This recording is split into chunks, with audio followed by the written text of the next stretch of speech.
dari kelompok 4. Kami di sini akan menjelaskan penggunaan bentuk sediaan di perdagangan dalam peracikan.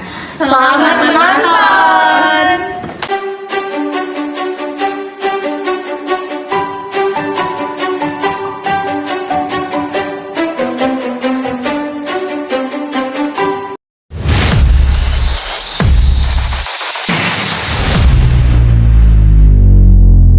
Oke, standby, kamera ready, sound ready, 3, 2, 1, action.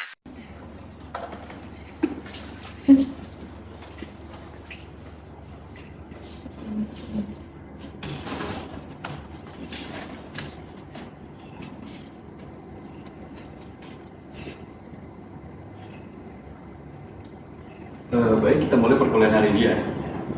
Assalamualaikum warahmatullahi wabarakatuh. Waalaikumsalam warahmatullahi wabarakatuh. Jadi materi perkuliahan hari ini membahas tentang penggunaan bentuk kesediaan dalam peracikan. Nah, sebelumnya saya akan menjelaskan sedikit dulu tentang definisinya. Jadi, bentuk kesediaan obat adalah zat aktif. Cara zat aktif diformulasikan bersama bahan tambahan menjadi produk akhir yang siap digunakan oleh pasien. Nah, setelah itu, kalian ada yang tahu nggak bentuk kesediaannya apa aja dalam peracikan? Jadi beberapa bentuk sediaan yang umum digunakan dalam peracikan farmasi itu ada tablet dan kapsul yang bentuknya itu padat, yang stabil dan mudah dikemas. Tablet dapat dibuat dengan berbagai ukuran dan bentuk, sedangkan kapsul dapat diisi dengan bahan aktif yang berbeda. Yang kedua itu ada sirup dan suspensi, di mana bentuknya ini cair yang cocok untuk pasien yang kesulitan menelan tablet. Sirup biasanya mengandung gula atau pemanis lainnya, sedangkan suspensi mengandung partikel yang tidak larut. Yang ketiga itu ada salep dan krim. Bentuknya itu semi padat yang digunakan untuk aplikasi topikal. Salep biasanya memiliki tekstur yang lebih kental daripada krim. Sedangkan yang keempat itu ada suppositoria. Bentuknya itu diberikan melalui rektal atau vagina untuk efek lokal atau sistemik. Nah, yang sudah dibilang tadi sama temennya sudah benar ya. Untuk penggunaannya sendiri itu memiliki kelebihan dan ukuran masing-masing tergantung dari indikasi yang disampaikan oleh pasiennya. Nah, selanjutnya ada yang tahu nggak bentuk sediaannya dalam perdagangan gimana? Saya Pak, Dalam dalam perdagangan farmasi itu bentuk sediaan berperan dalam pemasaran dan distribusi obat. Jadi ada faktor yang mempengaruhi perdagangan bentuk sediaan. Yang pertama itu ada kemasan dan stabilitas obat. Obat dalam bentuk tablet itu lebih mudah didistribusikan dibandingkan bentuk cair karena kalau cair itu memerlukan kemasan yang khusus. Yang kedua ada preferensi pasien. Pasien lebih sering atau lebih suka bentuk sediaan yang lebih nyaman seperti kayak kapsul lunak dibandingkan kalau sediaan yang bentuknya tablet atau keras gitu. Yang ketiga ada regulasi dan standarisasi. Setiap bentuk sediaan itu harus memenuhi standar keamanan dan efektivitas sebelum dipasarkan. Tadi yang sudah dijawab oleh temannya sudah benar ya. Terus seperti yang terjadi pada kejadian hari ini, banyak contoh kasus yang sering terjadi. Contohnya seperti anak kecil yang belum bisa meminum tablet, itu disarankan penggunaannya untuk minum sirup atau bisa kuliah. Selanjutnya, teknologi dalam peracikan dan perdagangan. Untuk materi itu kan ada yang bisa jawab nggak?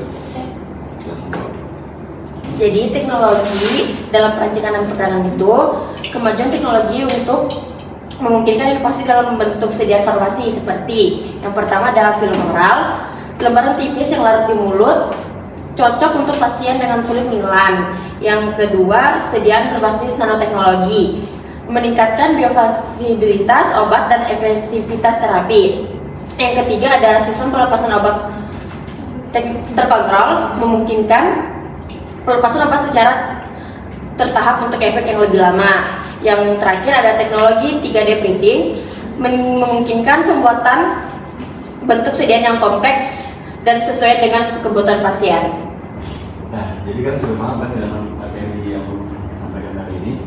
Sudah. Nah, kalau kalian sudah paham, jadi saya akan memberikan contoh soal.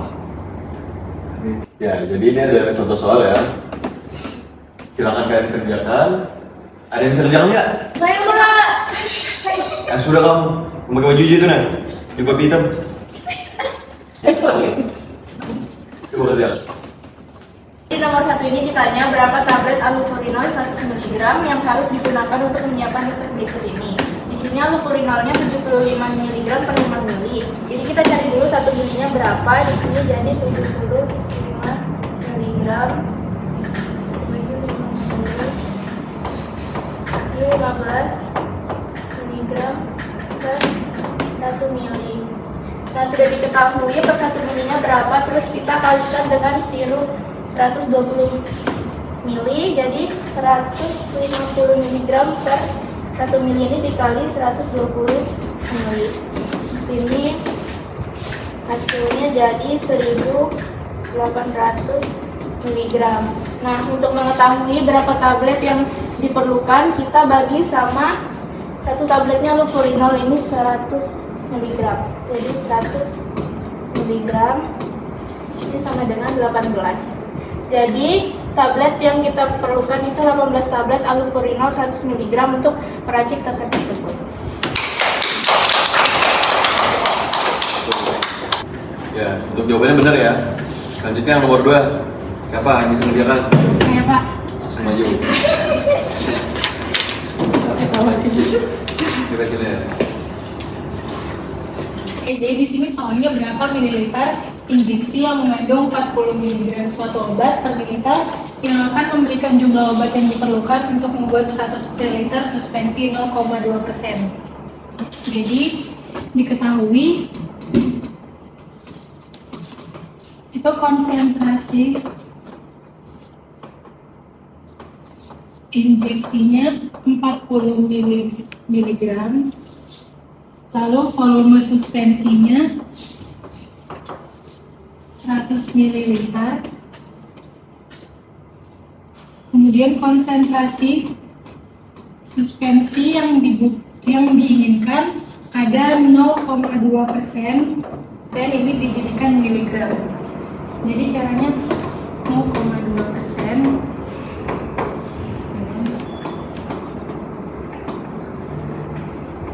per 100 mili sama 200 mg per 100 ml.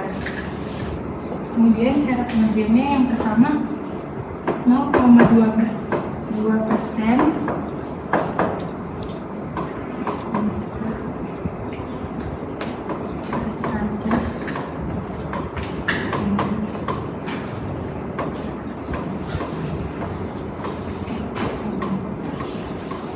kemudian dicari volume.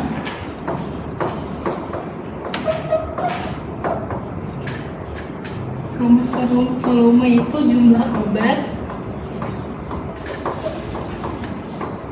dibagi dengan konsentrasi injeksi.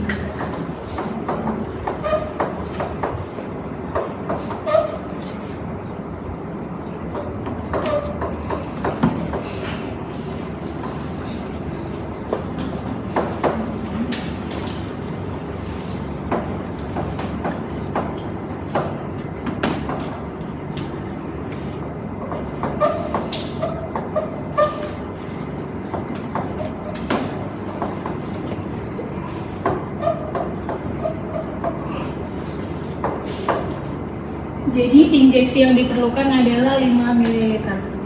Itu untuk contoh soal yang nomor 3 ya.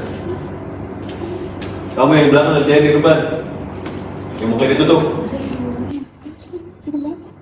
Oh.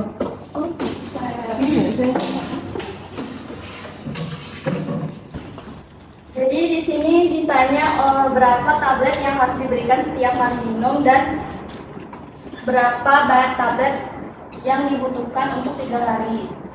Pertama kita hitung dosis per kali minum yaitu 15 ml kilo BD dikali 10 kilo sama dengan 150 ml. Ini dosis per kali minum.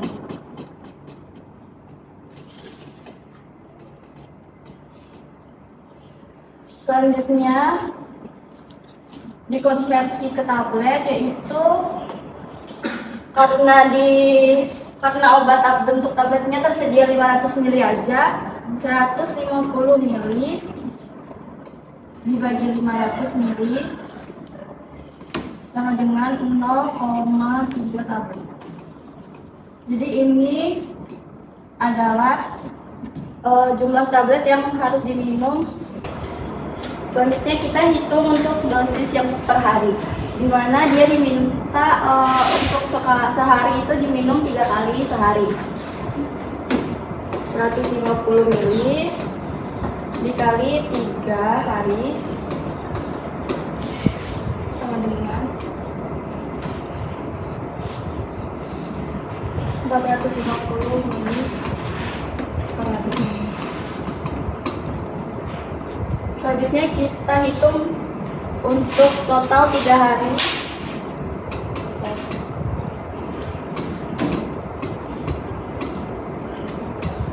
...450 ml per hari dikali 3 hari.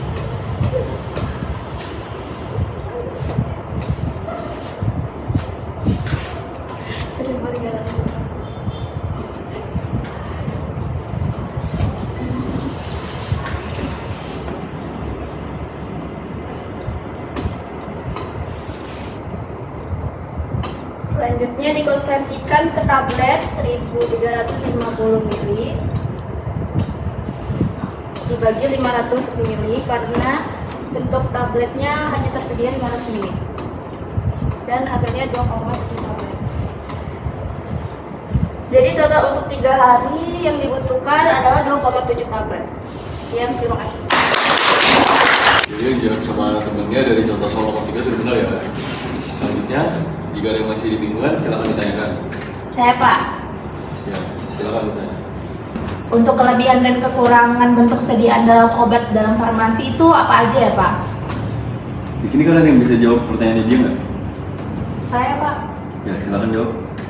Jadi setiap bentuk sediaan itu memiliki kelebihan dan kekurangannya masing-masing. Contohnya seperti tablet dan kapsul itu memiliki stabilitas yang tinggi sehingga umur simpan obat lebih lama dan dosis obatnya terjaga dengan baik. Tablet biasanya lebih ekonomis dan dapat dibagi untuk menyesuaikan dosis. Sedangkan kapsul itu dapat menyembunyikan rasa obat yang tidak enak. Namun, tablet dan kapsul ini tidak cocok digunakan untuk pasien yang kesulitan menelan karena bentuk padatnya. Kemudian pada sirup dan suspensi. Sirup dan suspensi berbentuk cair sehingga lebih mudah dikonsumsi oleh anak-anak yang kesulitan menelan obat padat. Sirup memiliki rasa yang enak dan dosis yang mudah diukur, tetapi memiliki kandungan gula yang sangat tinggi sehingga tidak cocok digunakan oleh pasien diabetes. Sedangkan suspensi memiliki kestabilan yang baik untuk zat aktif yang sulit larut karena teksturnya yang kental dan rasanya yang kurang enak. Kedua bentuk ini umumnya memiliki stabilitas yang lebih rendah dibandingkan tablet dan kapsul, Pak.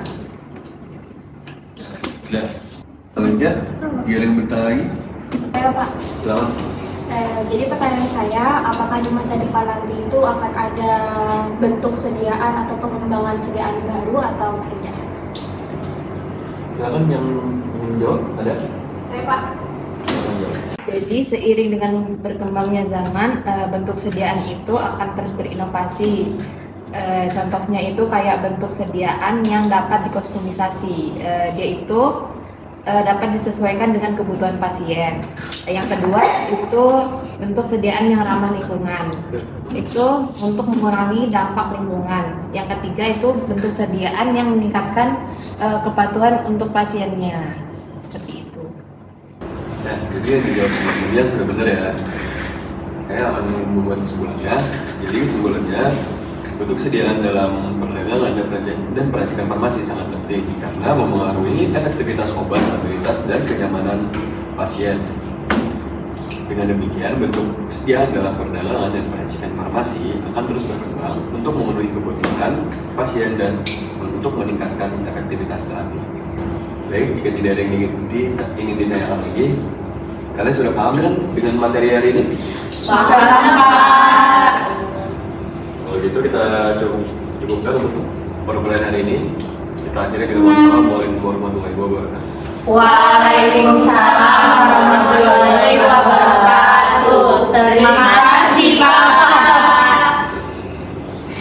Baiklah, cukup sekian penjelasan dari kelompok kami. Terima kasih. Assalamualaikum warahmatullahi wabarakatuh.